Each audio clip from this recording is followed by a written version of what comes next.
Oh boy, we gotta talk about what happened on this show. Pertains to the fallout of Victory Road 2021. Because what's going on YouTubers for, ladies and gentlemen? I don't know for how long it's gonna be for me of being for it's the natural scream thriller. But welcome everyone to Impact Wrestling Review, the show from September 23rd, 2021. So your commentators were Matt Striker and D'Lo Brown. Pertains to the fallout of Victory Road 2021 that happened on Impact Plus. And let's get right into it. So the opening was Josh Alexander, the X Division champion, after the whole option C tease on Victory Road to end the show, where he stand up against the who just retained the Impact World Championship, Christian Cage. So Josh Alexander was getting ready to head to the ring. You already had the Impact Executive Vice President and Scott D'Amore right in the ring to announce the X Division champion to come to the ring to relinquish the title. But as they're getting ready to do that, the Impact World Champion Christian Cage comes in, and he gets in the ring, and basically Scott D'Amore says, let me see, did Christian Cage say something first, or did Christian Cage, and announced that he will be exercising. I'm sorry, that was Josh Alexander about to say. He said this when it pertains to exercising option C to relinquish the X Division Championship title. Scott D'Amore says that if Josh Alexander chooses to relinquish the title, and the title will be pertains to the X Division Championship title, it will be in the tournament to crown a new X Division champion. So basically, it's not gonna the belt is not gonna be be relinquished empty-handed. It's gonna mean something where it pertains to relinquish the title, like I said before in the past, where it pertains to these exhibition just give me one moment. When it pertains to this exhibition title being relinquished because of option C, it's gotta mean something at the end of the day. Where it pertains to crown a new exhibition champion, in order for that for that who let go of the exhibition title, go after the the Impact World title. So luckily that happened. And we'll get to what happened pertains to the whole thing when we get to what was announced for later on. Hopefully the notes are there, but we'll see. But in case it doesn't mention on there, I will mention it once I get a chance to mention it, and hopefully we get to that point. But besides that, so he's committed to do that, and that's when Christian Cage comes out, and he says that while Josh Alexander may be the face of the exhibition, of the exhibition, he will not be the face of Impact. And Josh Alexander says thanks Christian Cage for making this decision for him. And he decided to relinquish the title. Basically, he took that as a challenge. So eventually, that's going to lead to it, folks. Obviously, it's going to be no doubt once we get to Bound for Glory. Christian Cage is going to pull over Josh Alexander, because Christian Cage, it's great to see Christian Cage on Impact Wrestling too and all, but it's more fitting of him being on AEW than on Impact Wrestling. He's been there, he's done that, and the guy he became an Impact World Champion. And now it's gonna be the time for him, for that belt to go to someone else that's gonna carry that banner, and that is the walking weapon, the Iron Man, Josh Alexander, who carried the X Division title on his back for this year. Did a great job of doing that too, with many opponents in front of him, and he's gonna become the Impact World Champion once Bound for Glory comes around, when they go to Las Vegas, Nevada. So also Ace Austin shows up with Madman Fulton. And Ace Austin calls Josh Alexander a quitter for relinquishing the title, and basically, saying that because he's the X Division champion himself, and he said he would never have done that. And then Josh Alexander said to him, "Yeah, you're right. You didn't do that because you never had the opportunity to do it, because I took that belt from you." And then he did it. So this pissed off Ace Austin, and then also all hell broke loose. A brawl broke out, to a point where Ace Austin grabbed his cane, the cane that he always used, kind of like how Gimmick has his own cane, from X-Men, hits Christian Cage from the eye with it, and this will lead to a match for later on, which it was we'll get to a little bit. But after the opener the opener of this show was pretty good, how it was set up and everything, and we'll get to how it turns out in the main event as well, which is the end of the show. Willie Mack makes it known that he wants to enter the tournament of retains to crowning a new X Division champion, because let's face it, Willie Mack, if I'm not mistaken, I think he was X Division champion. I think he was, but I can't remember if he was or not. I remember Swan being X Division champion though, but I don't remember if Willie Mack was X Division champion. As a matter of fact, I think he was for a little bit, and then may have lost it against Chris Bay. And then Chris Bay lost it to Rohit Rajul. And then Rohit Rajul lost it to TJP. Or should I say, Magnus. No, not Magnus. Manic, I meant to say. I meant to say Manic.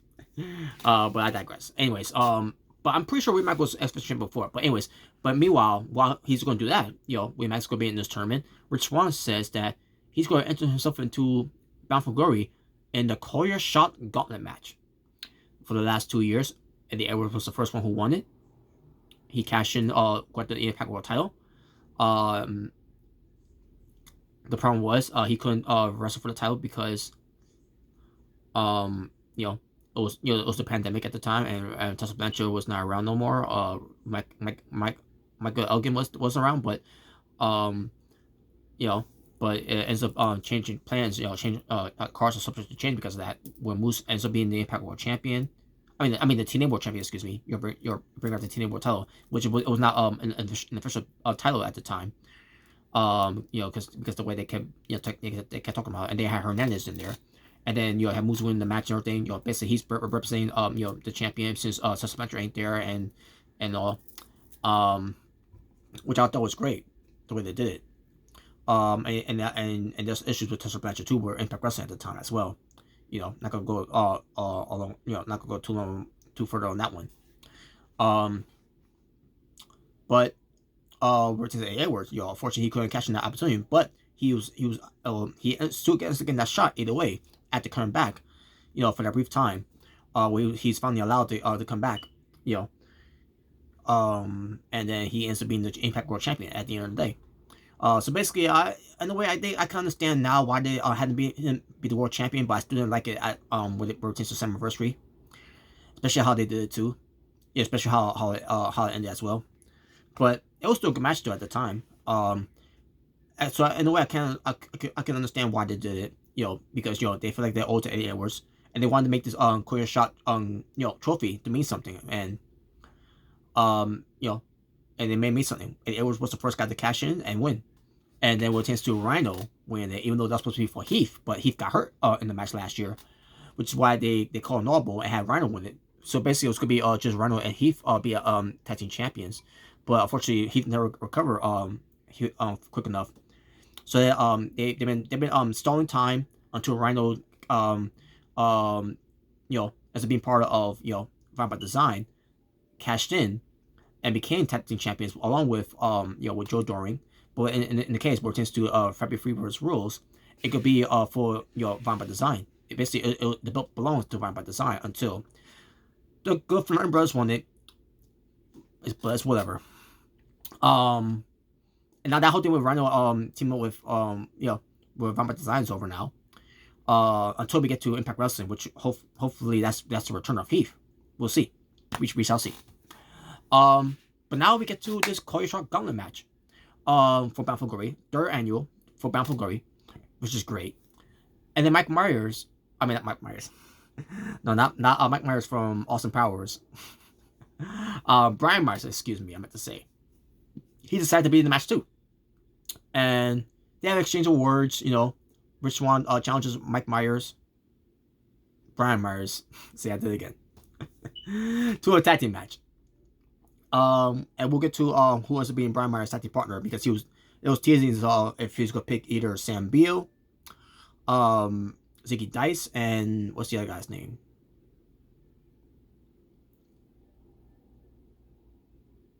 Forgot the other guy's name, but his last name is Lemon.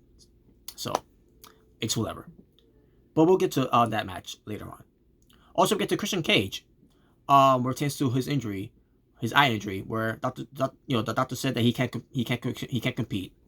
He's not medically clear, and Josh Alexander says that he'll take care of of Ace Austin. He asked Scott D'Amore to give him the match, and the match was granted. So we'll get to that main event match later on. So it's the former X Division champion Josh Alexander versus Ace Austin, and we'll get to that match later. And meanwhile, Christian Cage is being attended by the Doctor. Hikuleo with Chris Bay versus David Finlay with Juice Robinson. Match happens. Ends up bringing a pretty good match, which is Hikuleo and David Finlay. Basically bringing a flavor of New Japan match strong style to Impact Wrestling here, and it was great. So yeah, very good match out of the two. In the end, it was David Finlay getting the win on Hikuleo, and there you go. But after the match, Hikuleo goes in to jump Finlay from behind, and then you had Juice Robinson coming in, and then Chris Bay coming in. Basically, Finjuice was getting the better of the fight here, and let's go for Doomsday Device on Chris Bay, and then we get the return of the Headbanger El Phantasmo. So we getting Bullet Club already coming in full effect. All we need now is Jay White there. We need Guerrillas of Destiny there, and these guys can take over, Impact Wrestling, Bullet Club, for life. Too sweet. But yes, awesome. So yeah, basically they took care of Finjuice, and that was it. Now what's gonna lead to? It's gonna lead to more backup for Finjuice. Now who's gonna be those backups? We'll see. We shall see. But I'm excited. Impact Wrestling is right now it's getting on the right foot here, building up for Bound for Glory, which I cannot wait. In the meantime, we got one more final stop though, which is going to be about the Knockouts, which is the Knockouts Knockdown. That's going to be this coming Saturday on Impact Plus. And I cannot wait for that too. Basically, it's their version of continuing the whole Empower that Mickie James did for NWA. There you go. Speaking of the Knockouts, you have Chelsea Green, who's also a former Knockouts champion when she was Laura Vaness. But she talks about being interviewed with Gia Miller, and you have Mike Cardona there as well. And basically, Chelsea Green talks a promo about her match against Rohit Raju, and we'll get to that match later on. So, and we'll get to what disappointed me in that match too. By the way, you'll find out once I get to it. Speaking of more knockouts, by the way, Kimberly Lee and Brandy Lauren, they all surrounded Su Yung, where it tends to collecting another soul in one of the Swingerellas. So I guess they're not gonna have this one of the Swingerellas to be part of Su Young's bridesmaids. I guess that they just killed her, just like they killed Kiera Hogan, and they show proof, by the way, the belt from of the Swingerellas. Oh well, maybe she wasn't a wrestler. And I guess now John Stringer's got to hire another Swingerella, since this other Swingerella, Swingerella I meant to say, is dead.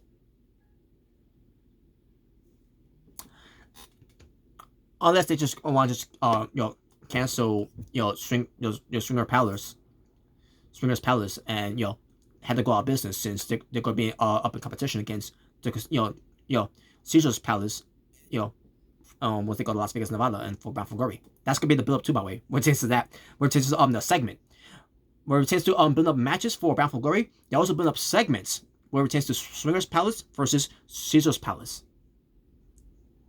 I cannot wait.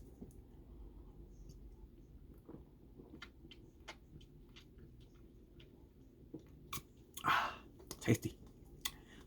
Thirsty. Anyways. Rohit Raju versus Chelsea Green with Matt Cardona at ringside. Match itself was decent. And then we got something that was disappointing me. We got the return. You think you got returns to by the way, the story here with top two, by the way, is Shira is gone indefinitely. Whatever that means. Because I guess he went against the rules of being kicked out between Matt Cardona and Rohit Raju from Victory Road. So because he did that, because it was, even though there's no disqualification, no rules, they decided to kick him out. Basically, I guess suspend him indefinitely. I guess. I'm assuming that was what they said. I could be wrong, but I digress. But in his placement is another piece of trash. If you want to tell me who's better out of the two, which I'll get to that person, I'll go with Shira, because at least he looks devastating. At least he's a brute, a bruiser. With his physique and his size, I'll take him over the return of Rajan Singh, the son of he's supposed to be the son of the great Gama Singh. He attacked my Cardona. Just had Chelsea Green distracted for Rip Rajul go for a roll up and gets the win. Easy roll up on a woman, by the way. So yes, the tag team of Rip Rajul and Rajan Singh are not back together. Shoot me.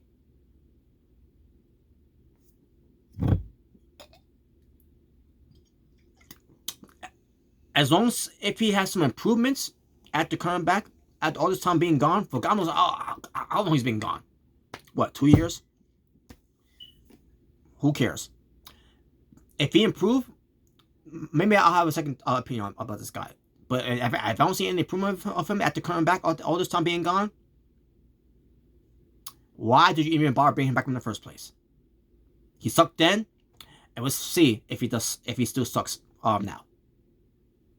We'll see. Now, what's it going to lead to? Because the whole thing with Matt Cardona and Rip Rajul, this whole thing is supposed to be over between these two guys. By the looks of it, I guess they're going back on their words now.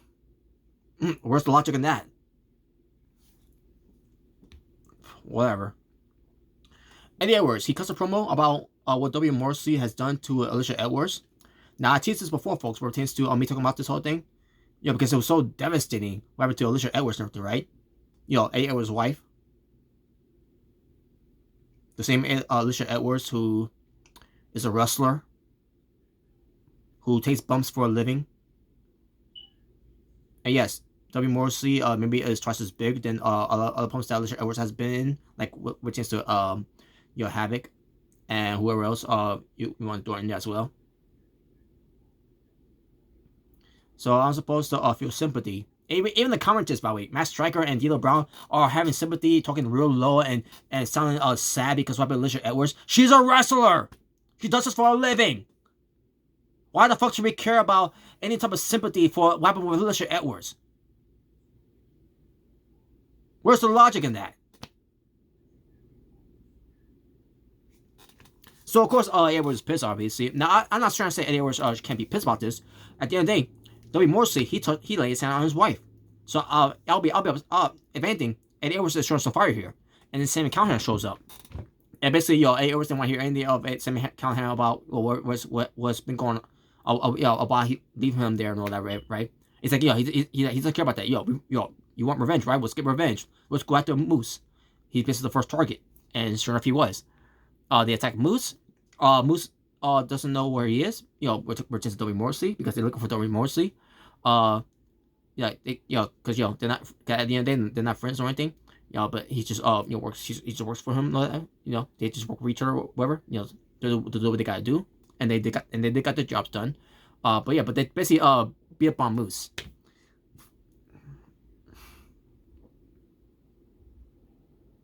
And now W. Morrissey is next, which we'll get to that later. They end up finding W. Morrissey, but we'll get to that later. Brian Myers, he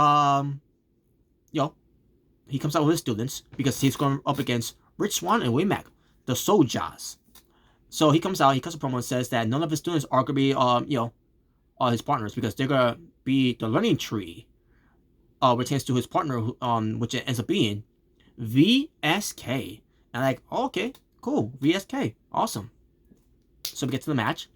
VSK was impressive as always. If you see him also wrestling on AEW's Versus Dynamite at one point, and even on Darks lots of times, he's pretty good. But yeah, we had this match going on. It was pretty decent. Yeah, Ziggy Dice getting involved at one point. The other student's name. What's the other student's name? Mr. Lemons. Let's call him that, Mr. Lemons, because I can't remember what was his first name. I be honest, to be honest with you, I really can't remember. But we get to the finish here. So VSK almost gets Rich Swann with a elevated DDT, but Sam Beal pushes Rich Swann off the top rope.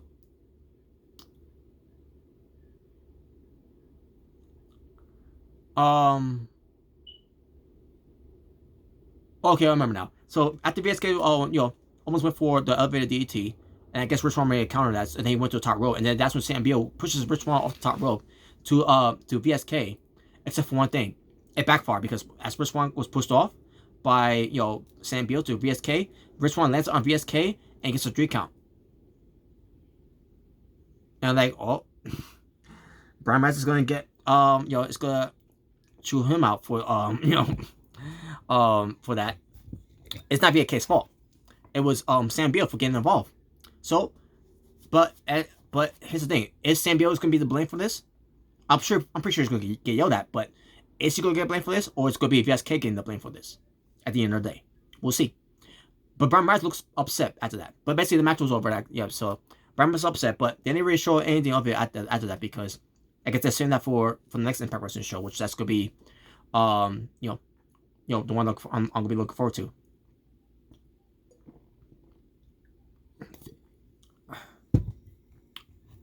Johnny Swinger, he is concerned that Swinger's Palace, the illegal, stuff that they've been doing, it's going to go out of business. When Brad Fulger goes to Las Vegas, Nevada, and basically he tells, Johnny Swinger tells someone to take notes. I think it's someone to Hernandez to take notes. It pertains to asking Scott Demoy to please do not have Impact Wrestling go to Bound for Glory as Las Vegas, Nevada as Caesar's Palace. Yeah, I'm pretty sure he's gonna Scott Demoy is gonna agree to Johnny Swinger to lose a lot of money for Impact Wrestling to prevent them to go to the biggest show of the year, to the biggest platform of the year. The biggest platform pertains to what they could afford. For Johnny Swinger's illegal Swinger's Palace. Good luck with that. But apparently that's gonna happen. But Scott Demoy, here's my prediction. He's gonna say no. There you go. But we'll see how that turns out though. After they retained the Impact World Tag Team Championship, the Good Fortune Brothers talked about Rich Swann and Wayne Mack and retained still happening at Victory Road. And to be honest with you, I didn't care. They were on vacation. I didn't care. Oh yeah, they're on vacation, and yet they're on Dynamite. Well, maybe Carl Anderson was, but which by the way, fuck Carl Anderson. Moving on. Mickie James, she appears in the Impact Zone, but before she appeared in the Impact Zone, they show her walking down the hallway, and she was walking sexy, missing her hair, waving her or hair or something like that. I can't remember how she did, all sexy, and she was looking all sexy and all that, and like, yeah, she did that on purpose. But hey, she's hardcore country at the end of the day. So hardcore country came out. She addressed what happened with her and Deon Parazzo. Ever since with the whole thing with NWA, leading up to Empower. And then since what happened on NWA 73, when she attacked Mickie James. So she challenges Deon Parazzo for the Impact Knockout title at Bound for Glory. So Deon Parazzo comes out. She says where she comes from, respect is earned, and she also said that you are so our knockouts title opportunities. And Parazzo declares that until Mickie James earns a title match, a title shot, her answer is no. So then also Mickie James, Deon Parazzo's going to leave, and then Mickie James is like, yeah, well, hold up, and there's a little shove wherever. I think some stops thrown in. Also, they start fighting because security's come out to break it up, and I think we have some referees out too there. But I digress. The Impact Executive Vice President Scott Demoy comes out and says, "You're right, Deon Parazzo. You had to earn your rights to I'm sorry. He was talking to Mickie James. Yeah, yeah. She was saying he basically saying to Mickie James that John Parazzo right. You got to earn your opportunities to to make the match. You can't just make the match. And then he said to John Parazzo, on the other hand, Mickie, something about on the line of but I can make matches to make it happen. And he decided to make the match between Mickie James and Deonna Purrazzo for the Impact Knockouts Championship title, Bound for Glory, October 23rd, 2021, Las Vegas, Nevada. Yes. And I knew this was going to happen. You know what? I love it. A better match to have than Deonna Purrazzo versus Taylor Wilde. Because at first they were teasing at one point, Taylor Wilde after her returning. But they decided to go somewhere else with her in that direction, which, it's better for her to be in that one because, her returning has been a flop. It really has. And she really not have been catching fire at for coming back. Why she came back in the first place, I had no idea. Should she stay retired? Yes, she should stay retired because, to be honest with you, this is not the old Taylor Wilde that I once seen her before. The Taylor Wilde that we once seen before is no longer there. She's gotten older. She's thicker. Not in wrong, but her being thick. But she has not been good ever since coming back. She just hasn't. Let's get wild, huh? I don't think so. So yeah, that's over with. But yeah, but as far as that segment was, it was good. Eddie Edwards and Sami Callihan, they found W. Morrissey. He was talking to someone backstage. I don't remember who it was, but Scott D'Amore comes in in the nick of time to have security to break it up. Basically, and there came about. So Scott D'Amore says that, hey, Eddie Edwards, you want W. Morrissey? You get him on next Impact Wrestling show in a street fight, which I thought was gonna lead to for Bound for Glory, because that's gonna be W. Morrissey's final days with Impact Wrestling. It's gonna be our Bound for Glory. Unless they want to do this right now. But I don't know if that's the case or not. And then W. Morrissey basically gotten under Eddie Edwards' skin and say, hey, Eddie, how's your wife?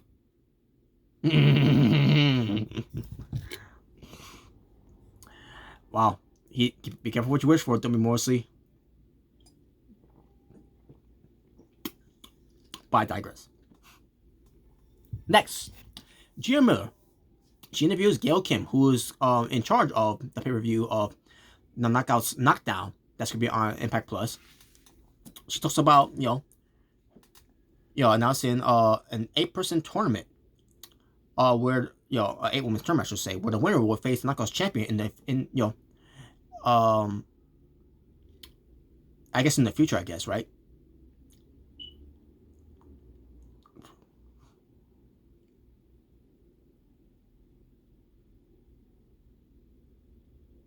Let me see. Okay. Announcing an 8-women's tournament where 4 of Impact's Knockouts will face 4 of the best talent outside of other promotions. Basically that's what it's basically gonna be. But I don't know if that means that's gonna be for an opportunity for a title shot in the future for but we'll see. But also she gets interrupted by the influence of Madison Rayne, Janelle Dashwood, and Caleb. And basically, Gail Kim tells them, because the influence demanded a Knockouts Tag Team title shot, and Gail Kim tells them that they'll have to earn it by facing Jordan Grace and Rachel Ellery in a local contention match on the next Impact Wrestling show. And that was it. And we're in that match will face Decay, which is Rosemary and Havoc, at Knockouts Knockdown. There you go. And I hope the influence loses, by the way. I don't understand why Master Rank came back to go with Kim Dashwood and Caleb to form this faction tag team, wherever we want to prefer as the Influence.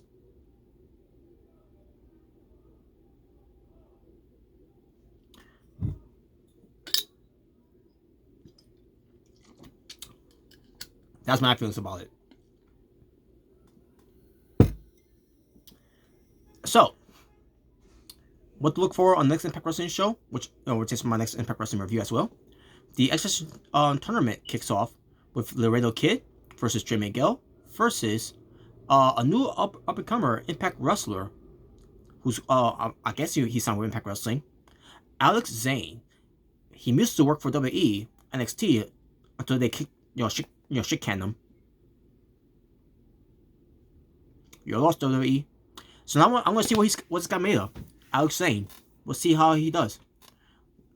That's the first round tournament of the three-way X Division Championship tournament to crown a new X Division champion. That's gonna lead to Bound for Glory. Other things to look forward to is W. Morrissey and Eddie Edwards in the street fight. And then one I already mentioned already, but since Gail Kim now saying it's going to be Richard Ellering and Jordan Grace versus the Influence of Madison Rain and Tia Dashwood, where the winner of that match gets to face Decay of Rosemary and Havoc for the Impact Knockout Tag Team titles at Knockouts Knockdown. Can't remember what else, but that's basically what they announced. Main event time. Ace Austin with Madman Fulton ringside versus Josh Alexander. And the match was good. Obviously, in the end, because they built up Josh Alexander, he's got to look strong. He's got to have that momentum. He ends up beating Ace Austin. Madman Fulton get involved a little bit, by the way. But in the end, it didn't matter. Because at the end of the day, Josh Alexander won. After the match, they had a 2-on-1 assault onto Josh Alexander. Also, Christian Cage said, yo, I don't care if I'm clear or not. If I'm clear or not, I'm going out to help out, fight. And that's what he did. Except, it got the better of them. The heels were getting the better of Alexander and Christian. All of a sudden, we hear familiar music we haven't heard for a long ass time. Not since 2014. The theme music of Bad Influence. And yes, if you remember, the tag team Bad Influence was not only just a tag team, but it was also Comedy Relief, and they were together. Frankie Kazarian and Christopher Daniels, except for one thing. No Frankie Kazarian. Not just Christopher Daniels, but the fallen angel, Christopher Daniels. Holy shit. He comes out. He comes to the aid of Christian Cage and Josh Alexander, takes out both Ace Austin and Madman Fulton. So once again, Ace Austin and Madman Fulton are once again, as a team, as a unit. They can't even take care of 50-year-old something and Christopher Daniels, who's the fallen angel. But I didn't care because I was starstruck. I couldn't believe. Yes, Christopher Daniels. And by the way, Christopher Daniels, his eye, by the way, I guess it was a real eye injury they had from when it turns to on AW. If you remember, where SU didn't win against Young Bucks. And that was it for Christopher Daniels' career. He's done. I guess what he meant was his AEW career in the ring is done. Did the same thing about Impact Wrestling though. And on top of that, Christopher Daniels is working behind the scenes for AEW. So he can still go. I know he can still go. And yeah, so Christopher Daniels, yeah, I don't remember how his eye looked in a way, but yeah, he's. I know that's supposed to be his new thing, whatever. I don't know if that's a legit eye injury. I hope he's alright though. Hope it wasn't that serious. But yeah, Christopher Daniels is back, the fallen angel, and I could be more happier. What's he gonna do on here? I don't know. Maybe have a program with Ace Austin, named for Bound for Glory. We'll see. But either way, he's here, and I can't wait what he does. I cannot wait. And that was your show. That will do it for this edition for Impact Wrestling from September 23rd, 2021. And yeah, what a show this was. And we're not done yet. Now it pertains to this show as well. This is also the home show edition for Impact Wrestling's, for the knockouts basically. For the Impact plus plug, is you to say the least, of Knockouts Knockdown.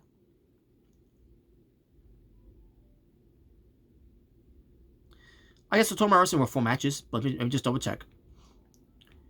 Look at it was 4 matches.